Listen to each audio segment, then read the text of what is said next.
ಶಕ್ತಿ ಎಂಬ ಪೃಥ್ವಿಯ ಮೇಲೆ ಗುರುವೆಂಬ ಬೀಜವಂಕುರಿಸಿ ಲಿಂಗವೆಂಬ ಎಲೆಯಾಯಿತು. ಲಿಂಗವೆಂಬ ಎಲೆಯ ಮೇಲೆ ವಿಚಾರವೆಂಬ ಹೂವಾಗಿತ್ತು. ಆಚಾರವೆಂಬ ಕಾಯಾಗಿತ್ತು. ನಿಷ್ಪತ್ತಿ ಎಂಬ ಹಣ್ಣಾಗಿತ್ತು. ನಿಷ್ಪತ್ತಿ ಎಂಬ ಹಣ್ಣು ತೊಟ್ಟು ಬಿಟ್ಟು ಕಳಚಿ ಬೀಳುವಲ್ಲಿ ಕೂಡಲ ಸಂಗಮ ದೇವ ತನಗೆ ಬೇಕೆಂದು ಎತ್ತಿಕೊಂಡ. ಸ್ಮರಣೀಯರಾದ ಬಸವಾದಿ ಶರಣೆಯರನ್ನು, ಎಲ್ಲ ಮಹಾನುಭಾವರನ್ನು ಸ್ಮರಣೆ ಮಾಡ್ಕೊಳ್ತಾ, ಮನುಷ್ಯನಿಗೆ ಹುಟ್ಟು ಮತ್ತು ಸಾವು, ಹುಟ್ಟು ಮತ್ತು ಸಾವು ಇದು ಹುಟ್ಟಿದ ಮೇಲೆ ಸಾವು ಇದ್ದಿದ್ದೇನೆ. ಅದು ಆ ಸಾವು ಅನ್ನೋದು ಯಾರನ್ನೂ ಬಿಡೋದಿಲ್ಲ. ಕೆಲವರು ಹುಟ್ಟೋದಕ್ಕಿಂತ ಮೊದಲೇ ಸಾಯ್ತಾರೆ. ತಾಯಿಯ ಗರ್ಭದ ಒಳಗಡೆ ಇರುವಂಥ ಸಂದರ್ಭದಲ್ಲೇ ಸತ್ತು ಹೋಗ್ತಾರೆ. ಕೆಲವರು ಹುಟ್ಟುವಂಥ ಸಂದರ್ಭದಲ್ಲಿ ಸಾಯ್ತಾರೆ.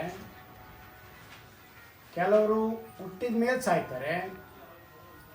ಇನ್ನು ಕೆಲವರು ಬಾಳಿ ಬದುಕಿ ಎಲ್ಲರಿಗೂ ಬೇಕಾಗಿರುವಂಥ ವ್ಯಕ್ತಿಗಳಾಗಿ ಸಮಾಜಕ್ಕೆ ತನ್ನದೇ ಆಗಿರ್ತಕ್ಕಂಥ ಸೇವೆಯನ್ನು ಮಾಡಿ ಕೊಡುಗೆಯನ್ನು ಕೊಟ್ಟು ಸಾಯುವಂಥ ಒಂದು ವ್ಯವಸ್ಥೆಯನ್ನು ನಾವು ಕಾಣ್ತೀವಿ. ಬಹುತೇಕ ಮಾನವನ ಜೀವನ ಅಂತಂದರೆ ಇದನ್ನು ಮೀರಿದ್ದು.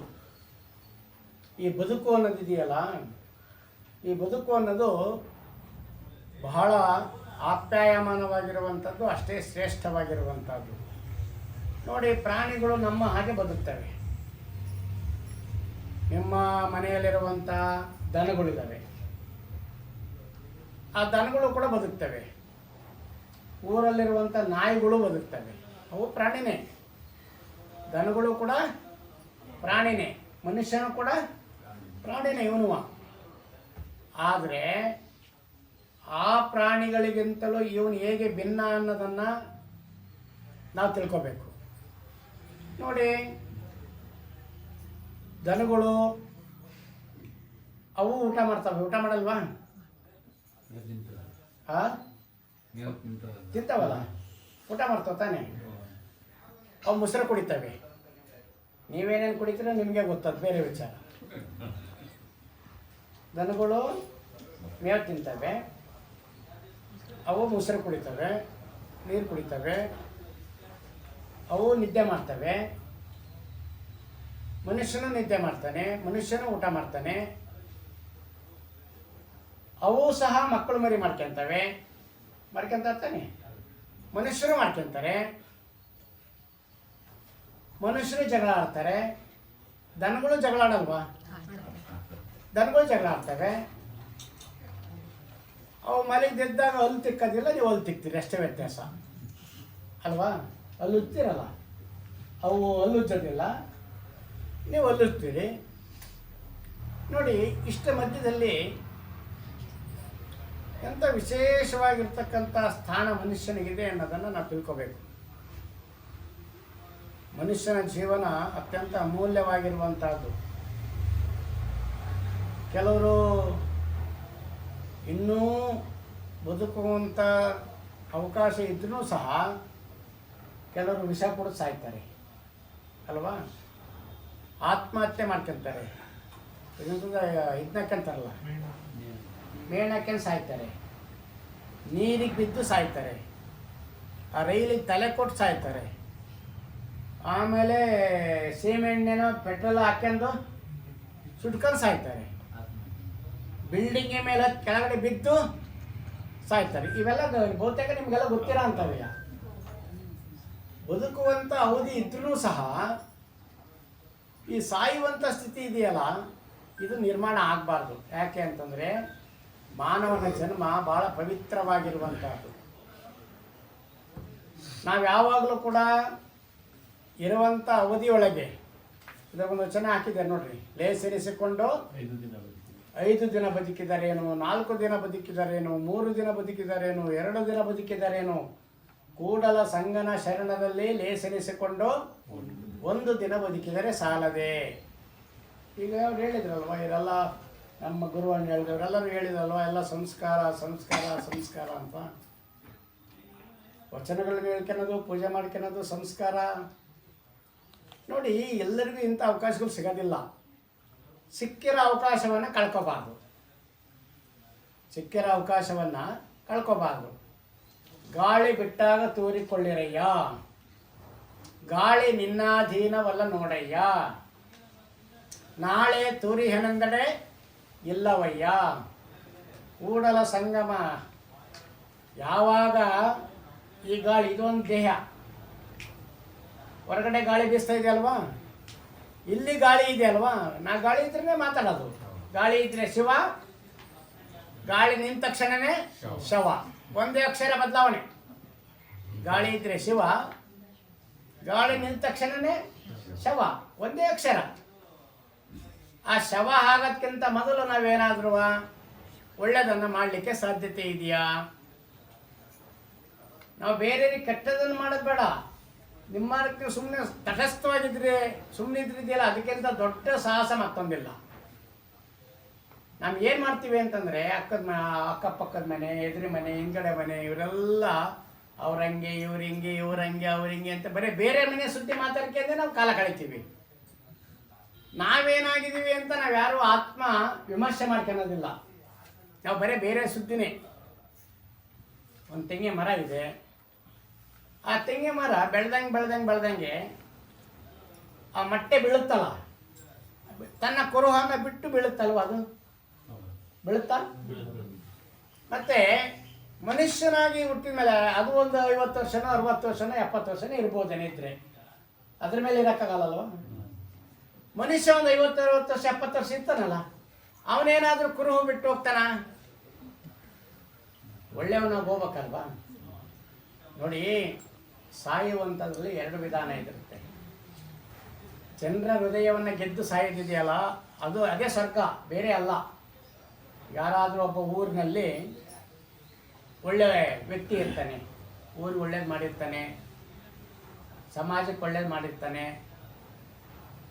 ಅಥವಾ ಮನೆತನಕ್ಕೆ ಒಳ್ಳೇದು ಮಾಡಿರ್ತಾನೆ, ಇನ್ನೂ ಏನೇನೋ ಒಳ್ಳೊಳ್ಳೆ ಕೆಲಸ ಮಾಡಿರ್ತಾನೆ. ಅಕಸ್ಮಾತ್ ಆ ವ್ಯಕ್ತಿ ಸತ್ತೋದ ಅಂತಂದರೆ ಜನ ಏನಂತ ಮಾತಾಡ್ಕೊಂತಾರೆ ಹೇಳ್ರಿ? ಎಂಥ ದೇವ್ರಂತ ಮನುಷ್ಯನಪ್ಪ ಹೋಗ್ಬಿಟ್ಟ ಅಂತ ಹೇಳ್ತೀರಿ. ನೀವೇ ಮಾತಾಡೋದು ಹೋಗ್ತಾನೆ, ಎಂಥ ದೇವ್ರಂತ ಮನುಷ್ಯನಪ್ಪ ಹೋಗ್ಬಿಟ್ಟ ಅಂತ ಹೇಳ್ತೀರಿ. ಅವನು ದೇವರಲ್ಲ ಅಲ್ವಾ? ಆತನ ದೇವರಲ್ಲ, ನಿಮ್ಮ ಹಾಗೆ ನಮ್ಮ ಹಾಗೆ ಮನುಷ್ಯನೇ. ಆದ್ರೆ ಕರೆಯ ವಿಧಾನ ಯಾವುದು? ಎಂಥ ದೇವರಂತ ಮನುಷ್ಯನಪ್ಪ, ದೇವ್ರಿಗೆ ಹೋಲಿಸ್ತೀವಿ. ಅಂದರೆ ತನ್ನ ತಾನರಿದರೆ ತಾನೇ ದೇವ ನೋಡ. ನಮ್ಮನ್ನು ನಾವು ಅರ್ಥ ಮಾಡ್ಕೊಂಡ್ರೆ ನಾವೇ ದೇವರಾಗೋದು. ಅದಕ್ಕೆ ವಿರುದ್ಧವಾಗಿರ್ತಕ್ಕಂಥ ವ್ಯಕ್ತಿ ಮತ್ತೊಬ್ಬಿರ್ತಾನೆ. ಊರಿಗೂ ಒಳ್ಳೇದು ಮಾಡಿರಲ್ಲ, ಮಂತನಕ್ಕೂ ಒಳ್ಳೇದು ಮಾಡಿರೋದಿಲ್ಲ.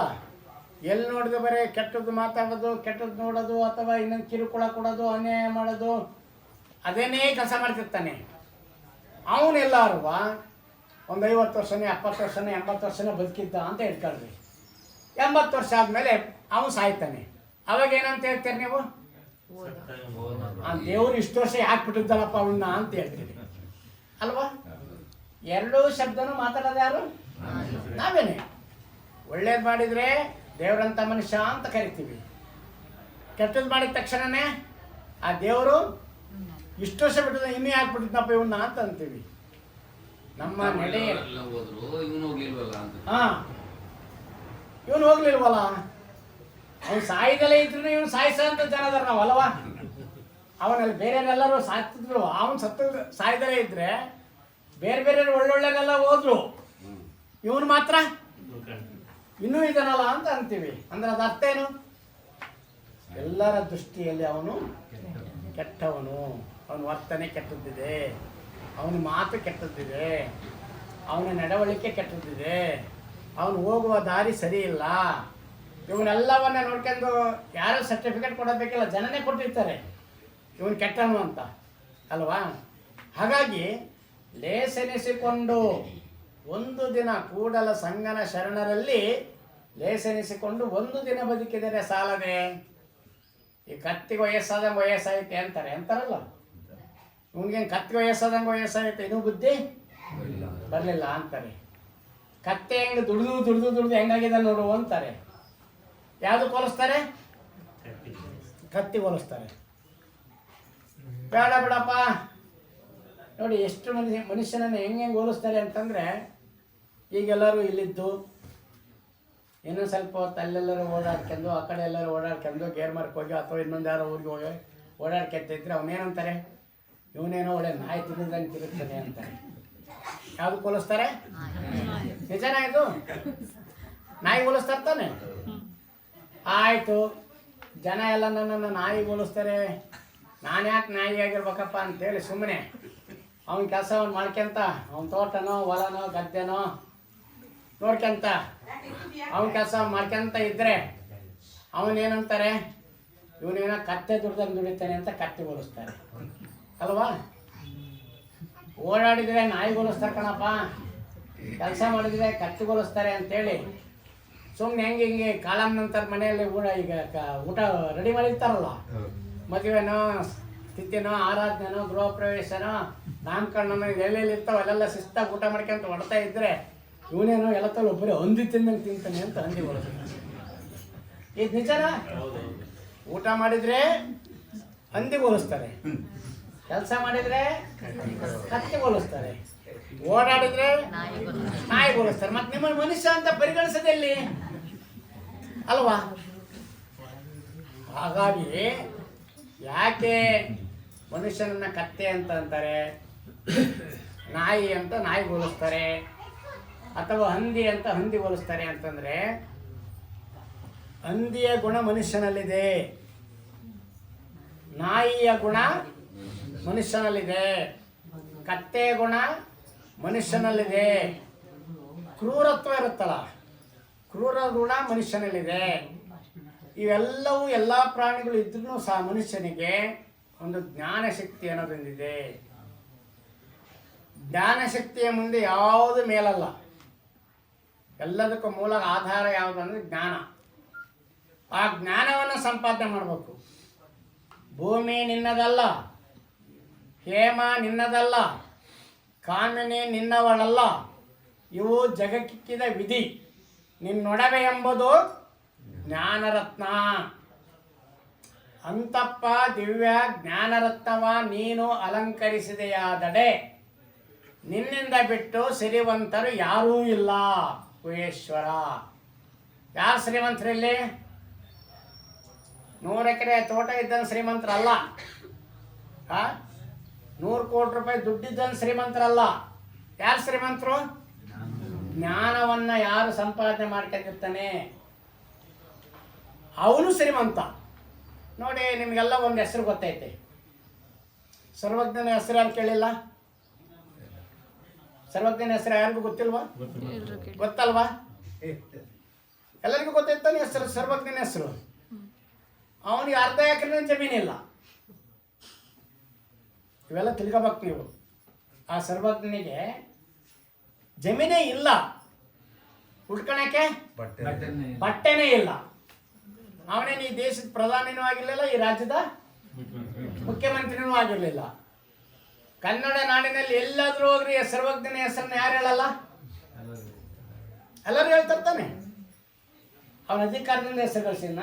ಯಾವುದರಿಂದ ಅವನ ಹೆಸರು ಬಂದದ್ದು? ಜ್ಞಾನದಿಂದ. ಅಂತಪ್ಪ ದಿವ್ಯ ಜ್ಞಾನ ರತ್ನವ ನೀನು ಅಲಂಕರಿಸಿದೆಯಾದಡೆ ನಿನ್ನಿಂದ ಬಿಟ್ಟು ಸಿರಿವಂತರು ಯಾರೂ ಇಲ್ಲ. ಯಾರು ಶ್ರೀಮಂತರಂಗಾರೀಗ? ಯಾರೋ ಜ್ಞಾನವನ್ನು ಸಂಪಾದನೆ ಮಾಡ್ಕೊಂಡಿರ್ತಾರೆ, ಯಾರೋ ಜ್ಞಾನಕ್ಕೆ ಹೆಚ್ಚಿನ ಆದ್ಯತೆಯನ್ನು ಕೊಟ್ಟಿರ್ತಾರೆ, ಅವ್ರು ಶ್ರೀಮಂತರು. ಬಹಳಷ್ಟು ಸಂದರ್ಭದಲ್ಲಿ ಏನಾಗ್ತವೆ ಅಂತಂದರೆ, ಈ ಆಧುನಿಕವಾಗಿರ್ತಕ್ಕಂಥ ವ್ಯವಸ್ಥೆಯ ಮಧ್ಯದಲ್ಲಿ ನಾವು ಬದುಕೋದು. ದುಡಿಮೆ ಮಾಡಬಾರ್ದು ಅಂತಲ್ಲ, ದುಡಿಮೆ ಮಾಡಬೇಕು. ಹಣ ಗಳಿಸಬಾರ್ದು ಅಂತಲ್ಲ, ಹಣ ಗಳಿಸಬೇಕು. ಜೀವನ ಮಾಡಕ್ಕೆ ಬೇಕಲ್ಲ. ಭೂಮಿನೂ ಬೇಕು, ಹಣನೂ ಬೇಕು, ಎಲ್ಲದೂ ಬೇಕಲ್ಲ. ಆದರೆ ಅದೇ ಸರ್ವಸ್ವ ಅಂತ ತಿಳ್ಕೋಬಾರ್ದು, ಹಣನೇ ಸರ್ವಸ್ವ ಅಂತ ತಿಳ್ಕೋಬಾರ್ದು, ಆಸ್ತಿನೇ ಸರ್ವಸ್ವ ಅಂತ ತಿಳ್ಕೋಬಾರ್ದು. ಇವತ್ತು ಶ್ರೀಮಂತ ಇದ್ದನು ನಾಳೆಗೆ ಬಡವ ಆಗ್ತಾನೆ, ಇವತ್ತು ಬಡವ ಇದ್ದನು ನಾಳೆ ಶ್ರೀಮಂತ ಆಗ್ತಾನೆ.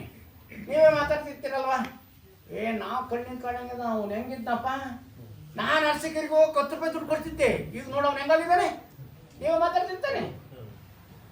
ಒಂದು ಕಾಲದಲ್ಲಿ ಅವ್ರ ಮನೇಲಿ ನಾವೆಲ್ಲ ಹೋಗಿ ಸಾಲ ಎಸ್ಕೊಂಬರ್ತಿದ್ವಿ, ಈಗ ಅವ್ರ ಮನೆ ಪರಿಸ್ಥಿತಿ ಏನಾಗೈತೆ, ದಿವಾಳಿ ಆಗೈತಿ ಅಂತ ಮಾತಾಡ್ತೀರಾ. ಅಂದರೆ ಈ ಬಡತನ ಸಿರಿತನ ಅನ್ನೋದು ಶಾಶ್ವತ ಅಲ್ಲ, ಅದು ಕಾಲಚಕ್ರ, ತಿರುಗ್ತಾ ಇರುತ್ತೆ. ನಾವು ಯಾವುದನ್ನ ಭಾಳ ಒಳ್ಳೆಯದು ಅಂತ ತಿಳ್ಕೊಂಡಿದ್ದೀವೋ ಅದು ನಾಳೆ ನಶ್ವರ ಆಗುತ್ತದು, ಶಾಶ್ವತವಾಗಿ ಇರೋದಿಲ್ಲ. ನಾವೇನು ತಗೊಂಬಂದಿರೋದಿಲ್ಲ, ಬರುವಾಗ ನಾವು ಹೋಗುವಾಗಲೂ ಕೂಡ ಏನೂ ತಗೊಂಡು ಹೋಗಲ್ಲ ಅಲ್ವಾ. ಏನೇನು ಇರಲಿಲ್ಲಪ್ಪ ಈ ಮಂತನಕ್ಕೆ, ಈ ವ್ಯಕ್ತಿ ಬಂದಮೇಲೆ ಈ ಮಂತ ಇಷ್ಟೊಂದು ಬೆಳೆದ್ಬಿಡ್ತು, 100 ಕೋಟಿ ರೂಪಾಯಿ 1000 ಕೋಟಿ ರೂಪಾಯಿ ಆಸ್ತಿ ಮಾಡಿಬಿಟ್ಟ, 100 ಎಕರೆ ಜಮೀನು ಮಾಡ್ದ ಅಂತ ಹೇಳಿದ ಮೇಲೆ ಅವನು ಸತ್ತಾಗ ಒಂದು 100 ರೂಪಾಯಿನಾದರೂ ಅದರೊಳಗೆ ಹಾಕ್ತಾರ, ಅದರೊಳಗೆ ಹಾಕ್ತಾರೆ ಯಾರ್ರಿ? ಏನೇನು ಇರಲಿಲ್ಲಪ್ಪ 100 ಕೋಟಿ ರೂಪಾಯಿ ಗಳಿಸ್ಬಿಟ್ಟ ಅಂತೇಳಿ ಒಂದು 100 ರೂಪಾಯಿನಾದ್ರು ಹಾಕ್ತಾರ. ಅಕಸ್ಮಾತ್ ಅದೆಲ್ಲರೂ ಕೆಳಗಡೆ ಒಂದು 100 ರೂಪಾಯಿ ಬಿದ್ದಿದ್ರೆ ಅದ್ರ ಮುಚ್ತಾರ, ಹೋಗ್ಲಿ ಏನು ಮಾಡ್ತಾರೆ ನೋಡಿ. ಮನುಷ್ಯನ ಜೀವನ ಎಷ್ಟಿದೆ ಯೋಚನೆ ಮಾಡಿ ನೋಡೋಣ. ವ್ಯಾಧನೊಂದು ಮೊಲನ ತಂದರೆ ಸಲುವ ಆಗಕ್ಕೆ ಬೆಲೆಗೈವರಯ್ಯ, ನೆಲನಾಳ್ದನ ಹೆಣ ಎಂದರೆ ಒಂದಡೆಗೆ ಕೊಂಬುವರಿಲ್ಲ ನೋಡಯ್ಯ. ಮೊಲ ನೋಡಿದ್ರಿ ನೀವೆಲ್ಲ ಅಲ್ವಾ? ಮೊಲ ಜೀವಂತ ಇದ್ರೂ ಬೆಲೆ, ಅದಕ್ಕೆ ಬೆಲೆ ಇದೆಯಾ? ಸತ್ ಮೇಲೂ ಕೂಡ ಅದಕ್ಕೆ ಬೆಲೆ ಇದೆ. ಮನುಷ್ಯನಿಗೆ ಜೀವ ಇದ್ರೆ ಬೆಲೆ, ಜೀವ ಹೋದ ತಕ್ಷಣನೇ ಬೆಲೆನೇ ಇಲ್ಲ. ಮನೆ ಒಳಗೆ ನೀವೇ ಇಟ್ಕೊಳಲ್ಲ, ಮನೆ ಒಳಗಡೆ ಇದ್ರೆ ನೀವೇ ಇಟ್ಕೊಳಲ್ಲ, ಎಲ್ಲಿರ್ತೀರಿ? ಆಚೆ ಇರ್ತೀರಿ. ಒಂದು ಮೊಲಕ್ಕೆ ಇರುವಂತ ಬೆಲೆ ಮನುಷ್ಯನಿಗಿಲ್ಲ ಅಂತಂದ್ರೆ ಯೋಚನೆ ಮಾಡ್ರಿ. ಹಾಗಾಗಿ ಪ್ರಾಣಿ ಪಕ್ಷಿಗಳಿಗಿಂತಲೂ ಕೂಡ ನಾವು ಶ್ರೇಷ್ಠವಾದಂಥ ಜೀವನವನ್ನು ಮಾಡಬೇಕು. ಆವಾಗ ನಮ್ಮ ಈ ಮನುಷ್ಯ ಜನ್ಮ ಬಂದದ್ದು ಸಾರ್ಥಕ ಆಗೋದು. ಭಾಳ ಸಂದರ್ಭದಲ್ಲಿ ತಂದೆನೋ ತಾಯಿನೋ ಉದಾಸೀನವಾಗಿ ಮಾತನಾಡುವಂಥದ್ದು, ತಾಯಿಯನ್ನು ನಿರ್ಲಕ್ಷ್ಯವಾಗಿ ಮಾತನಾಡುವಂಥದ್ದು, ತಂದೆಯನ್ನು ನಿರ್ದಾಕ್ಷಿಣ್ಯವಾಗಿ ಬೇರೆ ಶಬ್ದಗಳನ್ನು ಬಳಸಿ ಮಾತನಾಡುವಂಥದ್ದು, ಇದೆಯಲ್ಲ ಭಾಳ ಅಪಾಯಕಾರಿ. ನಾವೆಲ್ಲ ತಿಳ್ಕೊಂಡಿರ್ತೀವಿ ಅಷ್ಟೇ. ನಿಮಗೆ ಅವ್ರಿಗೆ ಇವತ್ತು ವಯಸ್ಸಾಗಿ ನಾಳೆ ನೀವು ಮುದುಕರಾಗೋದಿಲ್ವಾ? ನಿಮ್ಗೆ ವಯಸ್ಸಾಗೋದಿಲ್ವಾ? ನಾವೀಗೆಲ್ಲ ಚೆನ್ನಾಗಿದ್ದೀವಿ, ಶಕ್ತಿಯುತವಾಗಿದ್ದೀವಿ, ರಕ್ತ ಭಾಳ ಏನು ಬಿಸಿ ರಕ್ತದಲ್ಲಿದ್ದೀವಿ. ನಾಳೆ ನಿಮ್ಮ ಪರಿಸ್ಥಿತಿ ಬಂದಾಗ ನೋಡಿ, ತಂದೆ ಅಥವಾ ತಾಯಿ ಮಕ್ಕಳ ಮೇಲೆ ಎಷ್ಟು ಪ್ರೀತಿ ಮಮತೆ ವಾತ್ಸಲ್ಯದಿಂದ ಇರ್ತಾರೆ ಅಂತಂದರೆ, ಕೊನೆ ಉಸಿರಿರೋ ತನಕ ಕೂಡ ಮಕ್ಕಳ ಮೇಲೆ ಬಹಳಷ್ಟು ಅಭಿಮಾನವನ್ನು ಇಟ್ಕೊಂಡಿರ್ತಾರೆ ತಂದೆ ತಾಯಿಗಳು. ನಾವು ತಂದೆ ತಾಯಿಗಳನ್ನು ಎಷ್ಟು ಮಟ್ಟಿಗೆ ಪ್ರೀತಿಸ್ತೀವಿ? ನಿಮ್ಮ ಮನೆಯಲ್ಲಿರುವಂಥ ನಾಯಿ ಇದೆಯಲ್ಲ, ಆ ನಾಯಿಯನ್ನು ವಾಕಿಂಗ್ ಕರ್ಕೊಂಡು ಹೋಗ್ತೀವಿ, ನಿಜನಾ? ಕರ್ಕೊಂಡು ಹೋಗ್ತೀವ? ಕೈಯಲ್ಲಿ ಇಟ್ಕೊಂಡು ಹೋಗ್ತೀವಲ್ಲ. ನಿಮ್ಮ ಮನೆಯಲ್ಲಿ ಸಾಕಿರುವಂಥ ನಾಯಿಯನ್ನು ವಾಕಿಂಗ್ ಕರ್ಕೊಂಡು ಹೋಗ್ತೀವಿ. ತಾಯಿಯನ್ನು ಎಷ್ಟು ಜನ ಕರ್ಕೊಂಡು ಹೋಗಿದ್ದೀರಿ? ಎಲ್ಲರೂ ಉಂಟಾ? ತಾಯಿಯ ಋಣವನ್ನು ನಾವು ತೀರ್ಸೋಕ್ಕಾಗತ್ತಾ? ಕರ್ಕೊಂಡು ಹೋಗೋದು ಬೇಡ, ನೀವು ಬೇರೆ ರೀತಿ ಶಬ್ದ ಬಾಯಿಂದ ಬದಲ್ದಂಗೆ ಅವ್ರು ನೋಡ್ಕೊಂಡ್ರೆ ಸಾಕು. ಅವರು ನಮಗೋಸ್ಕರ ತನ್ನ ಇಡೀ ಸರ್ವಸ್ವವನ್ನೇ ತ್ಯಾಗ ಮಾಡಿರ್ತಾರೆ. ತಾವು ಕಷ್ಟವನ್ನು ಅನುಭವಿಸಿರ್ತಾರೆ, ನೋವನ್ನು ಅನುಭವಿಸಿರ್ತಾರೆ, ವೇದನೆಯನ್ನು ಅನುಭವಿಸಿರ್ತಾರೆ, ಸಮಸ್ಯೆಯನ್ನು ಎದುರಿಸಿರ್ತಾರೆ. ನನ್ನ ಮಗ ಚೆನ್ನಾಗಾಗಬೇಕು, ನನ್ನ ಮಗಳು ಚೆನ್ನಾಗಾಗಬೇಕು, ಉದ್ಧಾರ ಆಗಬೇಕು ಅಂತೇಳಿ ಮಗನಿಗೋಸ್ಕರ ಎಷ್ಟು ತ್ಯಾಗ ಮಾಡಿರ್ತಾರೆ ತಾಯಿ. ಆದರೆ ಒಬ್ಬ ಮಗ ತಾಯಿಯನ್ನು ಕೊನೆ ಹಂತದಲ್ಲಿ ಎಷ್ಟು ಮಟ್ಟಿಗೆ ನಿರ್ದಾಕ್ಷಿಣ್ಯವಾಗಿ ಮಾತನಾಡ್ತಾನೆ ಅಂತಂದರೆ, ತಾಯಿಗೂ ನನಗೂ ಸಂಬಂಧವೇ ಇಲ್ಲ ಅನ್ನುವಂಥ ರೀತಿಯಲ್ಲಿ ಮಾತನಾಡ್ತಾನೆ. ನಿಜವಾ ಇದು? ಎಷ್ಟು ಮಟ್ಟಿಗೆ ನಾವು ಮನುಷ್ಯರಾಗಿದ್ದೀವಿ ಅಂದಿದ್ಮೇಲೆ, ಒಂದು ನಾಯಿಯನ್ನು ಪ್ರೀತಿಸುವಂಥ ಜನ ಮನೆಯಲ್ಲಿರುವಂಥ ತಾಯಿಯನ್ನು ಪ್ರೀತಿಸಿದ್ರೆ ಯಾವ ಮನೆಯಲ್ಲೂ ಸಹ ದ್ವೇಷ, ಅಸೂಯೆ, ಮಾತ್ಸರ್ಯ ಇವ್ಯಾವ ಬರಲಿಕ್ಕೆ ಸಾಧ್ಯನೇ ಇಲ್ಲ. ಇವೆಲ್ಲ ನಾವು ತಿಳ್ಕೊಬೇಕಾದಂಥ ವಿಚಾರಗಳೇ. ನಾಯಿಯನ್ನು ಪ್ರೀತಿಸುವಂಥ ಜನ ತಾಯಿಯನ್ನು ಪ್ರೀತಿಸಿದ್ರೆ, ಅಭಿಮಾನದಿಂದ ಮಾತನಾಡಿದರೆ ಮನೆಯಲ್ಲಿ ಯಾವುದೇ ರೀತಿಯಾಗಿರ್ತಕ್ಕಂಥ ಗೊಂದಲಗಳು, ಸಮಸ್ಯೆಗಳು ಬರಲಿಕ್ಕೆ ಸಾಧ್ಯನೇ ಇಲ್ಲ. ನಾವು ಬೆಳೆಯತಕ್ಕ ತಾಯಿ ಬಗ್ಗೆ ಗೌರವ ಇರುತ್ತೆ. ಬೆಳೆದ ಮೇಲೆ ಹೋಗ್ಬಿಡುತ್ತೆ. ಮದುವೆ ಆದ್ಮೇಲೆ ಅಂತೂ ಗೆಲಂಗೇ ಇಲ್ಲ. ಆ ತಾಯಿ ನಿಮ್ಮ ವಿಚಾರನೇ ಹೇಳ್ತಿರೋದಮ್ಮ. ಆ ತಾಯಿ ವಯಸ್ಸಾದ್ಮೇಲೆ ಕಣ್ಣು ಕಾಣಂಗಿರಲ್ಲ, ಕಿವಿ ಕೇಳಂಗಿರಲ್ಲ, ಹಲ್ಲೆಲ್ಲ ಬಿದ್ದೋಗಿರ್ತವೆ, ಚರ್ಮ ಎಲ್ಲ ಸುಕ್ಕಟ್ಟೋಗಿರುತ್ತೆ, ನಿಂತ್ಕೊಳಕ್ಕೆ ಶಕ್ತಿ ಇರಲ್ಲ, ನಿತ್ರನಾಗಿರುತ್ತೆ. ಇಂಥ ಸಂದರ್ಭದಲ್ಲಿ ಆ ತಾಯಿಯನ್ನ ಉದಾಸೀನವಾಗಿ ಮಾತನಾಡೋದು, ನಿರ್ದಾಕ್ಷಿಣ್ಯವಾಗಿ ಮಾತನಾಡೋದಿದೆಯಲ್ಲ, ಇದೇ ದೊಡ್ಡ ನರಕ. ನರಕ ಬೇರೆ ಎಲ್ಲೂ ಇಲ್ಲ, ಇಲ್ಲೇ ಇರೋದು ನರಕ. ಮಾತೆತ್ತಿದ್ರೆ ತಾಯಿಯೇ ದೇವರು ಅಂತ ಹೇಳ್ತೀವಲ್ವ, ಆ ದೇವರ ಆ ಸ್ಥಾನವನ್ನು, ಆ ತನವನ್ನು ನಾವು ಉಳಿಸ್ಕೊಂತೀವ. ಜನ ಉಳಿಸ್ಕೊಳ್ಳೋದಿಲ್ಲ. ಒಂದು ಹಂತ ಬೆಳೆಯತಕ್ಕ ಅಷ್ಟೇ, ಅದು ಬೆಳೆದ ಮೇಲೆ ಇಲ್ಲ. ಅದು ಮದುವೆ ಆದ್ಮೇಲೆ ಅಂತೂ ಕೇಳಂಗಿಲ್ಲ, ಅವ್ರ ವಯಸ್ಸಾದ್ಮೇಲಂತೂ ಮಾತಾಡಂಗೇ ಇಲ್ಲ. ನೋಡಿ, ತಾಯಿ ಆ ತಾಯಿಯ ಮಗು ಚಿಕ್ಕ ಹುಡುಗ ಆಗಿದ್ದಾಗ ಒಂದು 3 ವರ್ಷನ 2 ವರ್ಷನ 3 ವರ್ಷನ ಆಗಿದ್ದಾಗ ಆ ತಾಯಿ ಅಳ್ತಾಳಂತೆ, ನನ್ನ ಮಗ ಊಟ ಮಾಡ್ತಾ ಇಲ್ಲ, ಊಟ ಮಾಡಲ್ಲ ಅಂತ ಅಳ್ತಾಳಂತೆ. ನಿಜನಾ ಇದು? ಅದೇ ಮಗ ದೊಡ್ಡವನಾದ್ಮೇಲೆ ಆ ತಾಯಿ ವಯಸ್ಸಾದ್ಮೇಲೆ ಮತ್ತೆ ಆ ತಾಯಿ ಅಳ್ತಾಳಂತೆ, ನನ್ನ ಮಗ ನನಗೆ ಊಟಕ್ಕೆ ಆಗ್ತಾ ಇಲ್ಲ, ನನ್ನ ಮಗ ನನಗೆ ಊಟಕ್ಕೆ ಆಗ್ತಾ ಇಲ್ಲ ಅಂತ ಅಳ್ತಾಳಂತೆ. ತಾಯಿಯ ಕಣ್ಣೀರಿದೆಯಲ್ಲ ನೋಡಿ, ನರಕ ಅನ್ನೋದೆಲ್ಲಿದೆ? ಇಲ್ಲೇ ಇರೋದು. ಚಿಕ್ಕ ವಯಸ್ಸಿನಲ್ಲಿದ್ದಾಗ ಮಗ ಊಟ ಮಾಡೋದಿಲ್ಲ ಅಂತ ಅಳ್ತಾಳೆ. ಅದೇ ವಯಸ್ಸಾದ ಮೇಲೆ ತಾಯಿ, ಮಗ ನನಗೆ ಊಟಕ್ಕೆ ಆಗ್ತಾ ಇಲ್ಲ ಅಂತ ಅಳ್ತಾಳೆ. ನಿಜವಾದಂಥ ಮನುಷ್ಯತ್ವ ಇರೋಂಥವ್ರು ಯಾರಾದ್ರೂ ಅಂಥ ತಾಯಿಯವರನ್ನ ನಿರ್ಲಕ್ಷ್ಯ ಮಾಡೋದು, ಉದಾಸೀನ ಮಾಡೋದು, ಬೇರೆ ರೀತಿಯಾಗಿ ಅಪಮಾನ ಮಾಡೋದು, ಅವಾಚ್ಯ ಶಬ್ದಗಳಿಂದ ಬೈಯೋದಿದೆಯಲ್ಲ, ಬೇರೆ ನರಕ ಎಲ್ಲೆಲ್ಲೂ ಇಲ್ಲ, ಇಲ್ಲೇ ಇರೋದು ನರಕ. ಹಾಗಾಗಿ ಪ್ರಾಣಿಗಳಿಗಿಂತಲೂ ಮನುಷ್ಯ ಯಾಕೆ ಶ್ರೇಷ್ಠ ಅನ್ನೋದು, ಮನುಷ್ಯನಿಗೆ ಬುದ್ಧಿಶಕ್ತಿ ಇದೆ, ಜ್ಞಾನಶಕ್ತಿ ಇದೆ. ಆ ಬುದ್ಧಿ ಜ್ಞಾನಶಕ್ತಿ ಇರೋದ್ರಿಂದ ಮನುಷ್ಯ ಶ್ರೇಷ್ಠವಾಗ್ತಾನೆ. ಒಬ್ಬ ಶ್ರೀಮಂತ ಇದ್ದ, ಬಹಳ ಆಗರ್ಭ ಶ್ರೀಮಂತ, ಕೋಟ್ಯಾಧಿಪತಿ ಇದ್ದ. ಅವನ ಮಗ ಚೆನ್ನಾಗಿ ಓದಲಿ ಅಂತ ಚೆನ್ನಾಗಿ ಓದಿಸ್ದ. ಓದಿಸಿದ ಮೇಲೆ ಒಂದು ದೊಡ್ಡ MNC ಕಂಪ್ನಿಯಲ್ಲಿ ಒಳ್ಳೆ ಆ ಕಂಪ್ನಿಯ ಹೆಡ್ ಆಗಿ ಕೆಲಸಕ್ಕೆ ಸೇರ್ಕೊಂಡ. ಒಂದು ತಿಂಗಳಿಗೆ ₹1 ಕೋಟಿ ಅವನಿಗೆ ಸಂಬಳ, ಸ್ಯಾಲ್ರಿ ಬರೋಕ್ಕೆ ಶುರುವಾಯಿತು. ಅವನ ಮನೆಗೆ ಬರೋದು ಬಿಟ್ಬಿಟ್ಟ. ತಂದೆ ಅನ್ನಂಗಿಲ್ಲ, ತಾಯಿ ಅನ್ನಂಗಿಲ್ಲ, ಮನೆ ಬರೋದೇ ಬಿಟ್ಬಿಟ್ಟ. ಇವನು ಶ್ರೀಮಂತ, ಇವನಿಗೇನು ಕೊರತೆ ಇರಲಿಲ್ಲ. ಇವನು ತಂದೆ ಆದವನು ಶ್ರೀಮಂತ, ಕೋರ್ಟಿಗೆ ಒಂದು ಅರ್ಜಿ ಹಾಕ್ತ. ಏನಂತ? ನನ್ನ ಮಗನ ದುಡಿಮೆಯಿಂದ ನನಗೆ ಪಾಲು ಬರಬೇಕು ಅಂತೇಳಿ ಕೋರ್ಟಿಗೆ ಹಾಕ್ತ. ಲಾಯರ್ಗಳಿಗೆಲ್ಲ ಗೊತ್ತಿದ್ದ ಇವನು ಶ್ರೀಮಂತ. ಇವನೇ ಶ್ರೀಮಂತ, ಇವನು ಮತ್ತೆ ಮಗನಿಂದ ಪಾಲು ಕೇಳ್ತದನಲ್ಲ ಅಂತೇಳಿ ಎಲ್ಲರಿಗೂ ಆಶ್ಚರ್ಯ ಆಯಿತು. ಕೋರ್ಟಿಗೆ ಹಾಕಿದ ಮೇಲೆ ಅದನ್ನ ವಾದ ಮಾಡೋದ ಅಥವಾ ವಿಚಾರಣೆ ಮಾಡಲೇಬೇಕಲ್ಲ.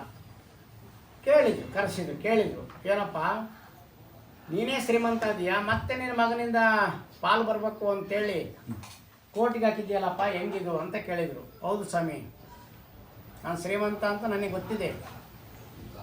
ನಾನೇನು ಅವನಿಂದ ದುಡ್ಡು ತಗೊಂಡು ಜೀವನ ಮಾಡೋ ಅಂಥ ಸಂದರ್ಭ ಅವಕಾಶ ನನಗೇನು ಬೇಕಿಲ್ಲ. ಆದರೂ ನಾನು ಅವನ ದುಡಿಮೆಯಲ್ಲಿ ನನಗೆ ಪಾಲು ಬರಬೇಕು ಅಂತ ಅಂದ. ಜಡ್ಜ್ ಬಂದರು. ಜಡ್ಜ್ ಕೇಳಿದರು, ಏನಪ್ಪ ನೀನಷ್ಟೊಂದು ಶ್ರೀಮಂತ ಇದೆಯಾ ಅಂತೆ, ನಿನಗೆ ಯಾಕಪ್ಪ ಇದು ಅಂತ. ಇಲ್ಲ ಸ್ವಾಮಿ, ನನಗೆ ಬೇಕು. ಏನು ಬೇಕು ನಿನಗೆ? ನನ್ನ ಮಗನಿಂದ ನನಗೆ ಪಾಲು ಬೇಕು. ಮಗನ ಕರೆಸಿದ್ರು. ಮಗನ ಕೇಳಿದ್ರು, ಏನಪ್ಪ ನಿಮ್ಮ ತಂದೆಯವ್ರು ನಿನ್ನ ಪಾಲು ಕೇಳ್ತಿದ್ರೆ ಏನು ಮಾಡ್ತೀಯಪ್ಪ? ಹೌದು ಸ್ವಾಮಿ, ನಾನು ಕೊಡ್ತೀನಿ ಅಂತ. ನಾನು ಕೊಡ್ತೀನಿ ಅಂತ. ಕೊಡ್ತಾನಂತೆ ಇಸ್ಕೊಳಪ್ಪ ಅಂತ ಅಂದು.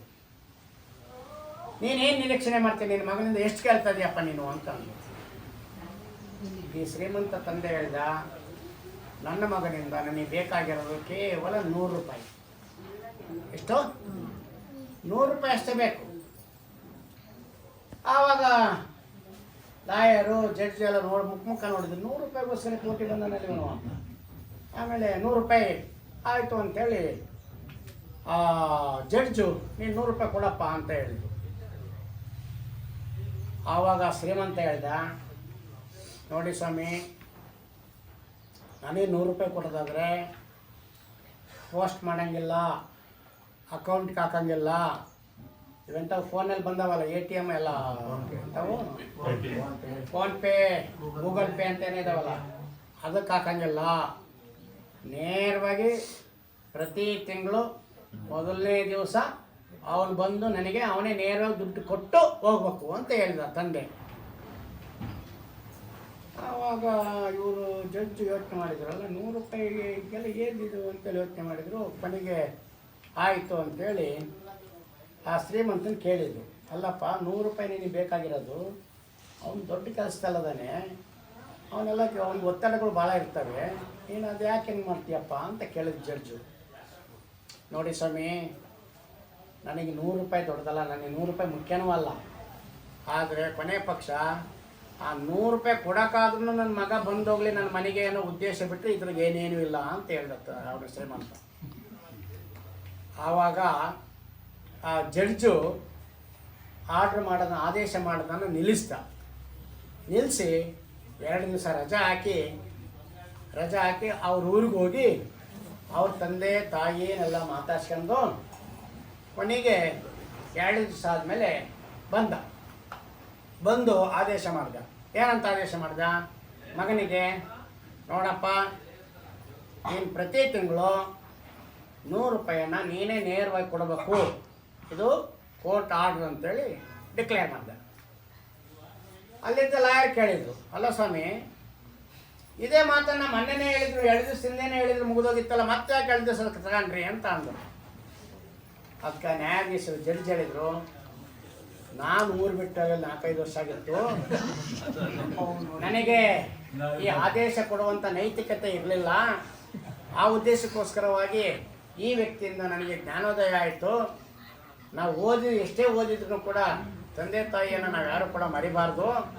ನನ್ನ ಜ್ಞಾನದ ಕಣ್ಣನ್ನು ತೆರೆಸಿರ್ತಕ್ಕಂಥ ವ್ಯಕ್ತಿ ಈತ ಅಂತೇಳಿ ನಾನು ಊರಿಗೋಗಿ ನಮ್ಮ ತಂದೆ ತಾಯಿಯನ್ನು ಮಾತಾಡಿಸಿ ಆವಾಗ ನನಗೆ ಬಂದಮೇಲೆ ನೈತಿಕತೆ ಬಂತು. ಅದಕ್ಕೆ ಈಗ ಆರ್ಡ್ರ್ ಮಾಡ್ತಾ ಇದ್ದೀನಿ, ನೀನು ಪ್ರತಿ ತಿಂಗಳು ನೀನೇ ನೇರವಾಗಿ ಕೊಡ್ಬೇಕಣಪ್ಪ ಅಂತ ಹೇಳಿದರು. ಅಂದರೆ ಇದನ್ನು ಹೇಳೋ ಉದ್ದೇಶ ಏನು ಅಂತಂದರೆ, ನಮಗೆ ಸ್ವಲ್ಪ 4 ಕಾಸು ಕೈ ಆಡಿದೆವು ಅಂದ ತಕ್ಷಣವೇ ಮನೆನೂ ಬೇಡ, ತಂದೆನೂ ಬೇಡ, ತಾಯಿನೂ ಬೇಡ, ಸಂಬಂಧನೂ ಬೇಡ. ಈಗ ಅವ್ರ ಯಜಮಾನ್ರು ಹೇಳ್ತಾ ಇದ್ರು, ನನ್ನ ಮಗನಿಂದ ನಾನು ಉಳ್ಕೊಂಡೆ ಅಂತ. ಆ ಭಾವನೆ ಬರಬೇಕು. ಆ ಭಾವನೆ ಬಂದಾಗ ಇರೋದು ಅಲ್ಲೇ ಜೀವ, ಅಲ್ಲೇ ಇರೋದು ಬದುಕು. ಹಾಗಾಗಿ ನಮ್ಮ ಜೀವನದಲ್ಲಿ ಏನಾದರೂ ಗಳಿಸ್ಬೋದು. ಈ ಸಂಬಂಧ ಇದ್ದಾವಲ್ಲ, ಅದರಲ್ಲೂ ವಿಶೇಷವಾಗಿ ತಂದೆ ತಾಯಿಗಳ ಸಂಬಂಧ ಇದ್ದಾವಲ್ಲ, ಅವನ್ನು ನಾವು ಯಾರು ದುಡ್ಡು ಕೊಟ್ಟು ತಗೊಳಕ್ಕಾಗೋದಿಲ್ಲ. ದುಡ್ಡು ಕೊಟ್ಟು ಯಾರೂ ತಗೊಳಕ್ಕಾಗೋದಿಲ್ಲ. ಹಾಗಾಗಿ ಏನು ಕಾಳಮ್ಮನವರು ಎಷ್ಟು ವರ್ಷ ಬದುಕಿದ್ರು, ಹೇಗೆ ಬದುಕಿದ್ರು ಅನ್ನೋದ್ರ ಬಗ್ಗೆ ಎಲ್ಲ ಮಾತಾಡಿದ್ರಲ್ವ. ನಮ್ಮ ಲಿಂಗಾಯತ ಧರ್ಮದೊಳಗೆ ಇದನ್ನು ಲಿಂಗೈಕ್ಯ ಅಂತ ಕರೀತಾರೆ. ಯಾಕೆ ಲಿಂಗೈಕ್ಯ ಅಂತ ಕರೀತಾರೆ ಅಂದರೆ, ನೋಡಿ, ಹುಟ್ಟುವಾಗ ಮಗು ಹುಟ್ಟಿದ ಮೇಲೆ ಮೊದಲೆಲ್ಲ ಏನಂತ ಹುಟ್ಟಿದ ಮೇಲೆ ಏನು ಮಾಡ್ತಿದ್ರು? ಏನಂತ ಮಾತ್ರ ಹೇಳ್ರಿ? ಲಿಂಗಧಾರಣೆ ಅಂತ ಮಾಡ್ತಿದ್ರಲ್ವಾ. ಈಗೇನಂತಾರೆ ಶಬ್ದ ಹೋಗಿ? ಈಗೆಲ್ಲ ಬರ್ತಡೆ ಅಲ್ಲ, ನಾಮಕರಣ ಅಂತಾರ ಅಲ್ತಾನೆ, ಅಂತಾನೆ. ಮೊದಲೆಲ್ಲ ಎಂತ ಶಬ್ದ ಬಳಸಿದ್ರು? ನಮ್ಮ ಮನೆಯಲ್ಲಿ ಲಿಂಗಧಾರಣೆ ನಮ್ಮ ಮಗುವಿಗೆ ಬರ್ರಿ ಅಂತ ಕರೀತಿದ್ರು. ನಿಮ್ಮ ಮನೆ ಅಕ್ಕಪಕ್ಕ ಇರೋರ್ನ ಎಲ್ಲರೂ ಅಲ್ವಾ. ಈಗ ಹಂಗಂತೇನಿಲ್ಲ, ಆ ಲಿಂಗಧಾರಣೆ ಶಬ್ದ ಹೊರಟೋಯ್ತು. ಈಗೇನಿದ್ರು? ನಾಮಕರಣ. ಅಂದರೆ ಲಿಂಗದಿಂದ ಉದಯವಾಗಿರ್ತಕ್ಕಂಥ ಈ ದೇಹ ಲಿಂಗದೊಳಗೆ ಐಕ್ಯ ಆಗಿರೋದಕ್ಕೆ ಲಿಂಗೈಕ್ಯ ಅಂತ ಕರೆಯೋದು. ಈ ಲಿಂಗೈಕ್ಯ ಅನ್ನೋ ಶಬ್ದ ಲಿಂಗಾಯತ ಧರ್ಮದಲ್ಲಿ ಬಿಟ್ಟರೆ ಬೇರೆ ಯಾವ ಧರ್ಮದವರು ಬಳಸೋದಿಲ್ಲ. ಇದು ನಮ್ಮ ಹೆಮ್ಮೆ ವಿಚಾರ. ಇದು ಇಂಥ ಅನೇಕ ವಿಚಾರಗಳಿದ್ದಾವೆ. ಹಣೆಯಲ್ಲಿ ವಿಭೂತಿ ಯಾಕೆ ಧರಿಸಬೇಕು, ಲಿಂಗವನ್ನು ಯಾಕೆ ಧರಿಸಬೇಕು, ಲಿಂಗದಲ್ಲ ನಾವು ಹ್ಯಾಂಗೆ ಇರಬಾರ್ದು, ಕಡ್ಡಾಯ ಲಿಂಗವನ್ನು ಯಾಕೆ ಧಾರಣೆ ಮಾಡಬೇಕು, ಇವೆಲ್ಲವೂ ಕೂಡ ನಾವು ತಿಳ್ಕೊಬೇಕು. ಜನ ನಾವು ಮುಸಲ್ಮಾನರು ಹಂಗೆ ಇನ್ನೊಬ್ರು ಹಿಂಗೆ ಅಂತ ಬೇರೆಯವ್ರನ್ನ ಟೀಕೆ ಮಾಡಕ್ಕೆ ಹೋಗ್ತೀವಿ. ನಾವು ಸರಿಯಾಗಿದ್ದೀವಿ ಅಂತ ಯೋಚನೆ ಮಾಡ್ಬೇಕಲ್ವ.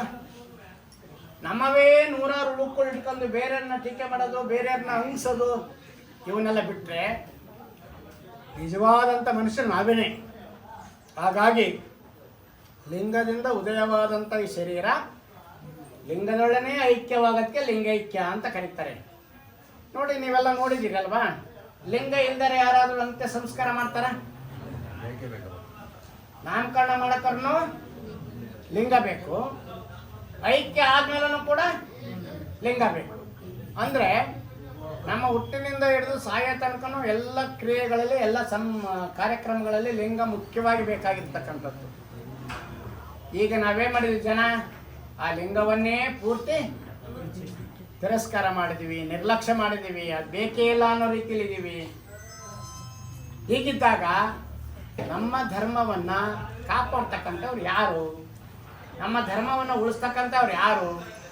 ನಾವೇ ನಮ್ಮ ಧರ್ಮಕ್ಕೆ ಅವಮಾನ ಮಾಡ್ದಂಗೆ, ಅಪಮಾನ ಮಾಡ್ದಂಗೆ.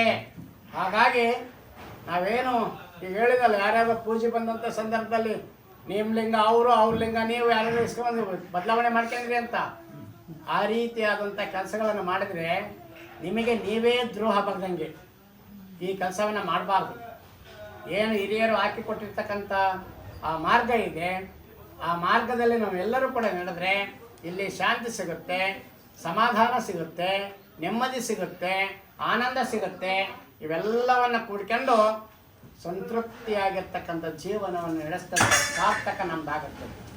ಈ ದಿಸೆಯಲ್ಲಿ ನಾವೆಲ್ಲರೂ ಕೂಡ ಆ ಒಳ್ಳೆಯ ಸನ್ಮಾರ್ಗದಲ್ಲಿ ನಡೆಯುವಂಥ ಗುಣಗಳನ್ನು ಬೆಳೆಸ್ಕೊಳ್ಳೋಣ ಅಂತಕ್ಕಂಥ ಮಾತನ್ನು ಹೇಳ್ತಾ, ಇಂಥ ಒಂದು ಸಂದರ್ಭದಲ್ಲಿ ಕಾಳಮ್ಮನವರು ಒಂದು ನೆಪ ಅಷ್ಟೇ ನಾವೆಲ್ಲ ಬರೋಕ್ಕೆ.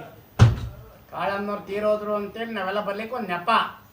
ಕಾಳಮ್ಮನವರ ಹೆಸರಿನಲ್ಲಿ ನಡೆಯುವಂಥ ಕಾರ್ಯಕ್ರಮ ಇದೆಯಲ್ಲ, ಹಲವಾರು ವಿಚಾರಗಳನ್ನು ಮಾತನಾಡೋಂಥ ಅವಕಾಶ ಇದೆಯಲ್ಲ, ಅದನ್ನು ತಿಳ್ಕೊಳ್ಳೋಂಥ ಅವಕಾಶ ಇದೆಯಲ್ಲ, ಇದೇ ಬಹಳ ಮುಖ್ಯ. ಒಂದು ಕಡೆ ಅಲ್ಲಿ ಇಂಥದ್ದು ಒಲೆ ಅಡಿಗೆ, ಇನ್ನೊಂದು ಕಡೆ ತಲೆ ಅಡಿಗೆ. ಅದು ಹೊಟ್ಟೆಗೂ ಬೇಕು, ಅದು ಬೇಕು, ಬೇಡ ಅಂತ ಅಲ್ಲ, ಇದು ಕೂಡ ಬೇಕು. ಇದಿಲ್ಲದೆ ಹೋದ್ರೆ ಏನಾಗ್ತಾನೆ ಮನುಷ್ಯ? ಪ್ರಾಣಿಗೆ ಹೋಲಿಕೆ ಮಾಡ್ತಾರೆ ಮತ್ತೆ. ಹಾಗಾಗಿ ಒಲೆ ಅಡಿಗೆ ಎಷ್ಟು ಮುಖ್ಯವೋ ತಲೆ ಅಡಿಗೆನೂ ಕೂಡ ಅಷ್ಟೇ ಮುಖ್ಯ, ಜ್ಞಾನನೂ ಕೂಡ ಅಷ್ಟೇ ಮುಖ್ಯ. ನಿಮ್ಮೆಲ್ಲರಿಗೂ ಆ ಬಸವಾದಿ ಶರಣರು ಒಳ್ಳೆಯ ಬುದ್ಧಿ, ಒಳ್ಳೆಯ ಜ್ಞಾನ, ಒಳ್ಳೆಯ ಅನುಭವವನ್ನು ಕೊಡಲಿ ಅಂತಕ್ಕಂಥ ಆರೈಕೆಯನ್ನು ಮಾಡಿ ನಿಮ್ಮೆಲ್ಲರಿಗೂ ಒಳ್ಳೆಯದಾಗಲಿ ಅಂತೇಳಿ ಶುಭವನ್ನು ಕೋರಿ ನಮ್ಮ ಮಾತುಗಳನ್ನು ಮುಗಿಸ್ತಾ ಇದ್ದೀವಿ.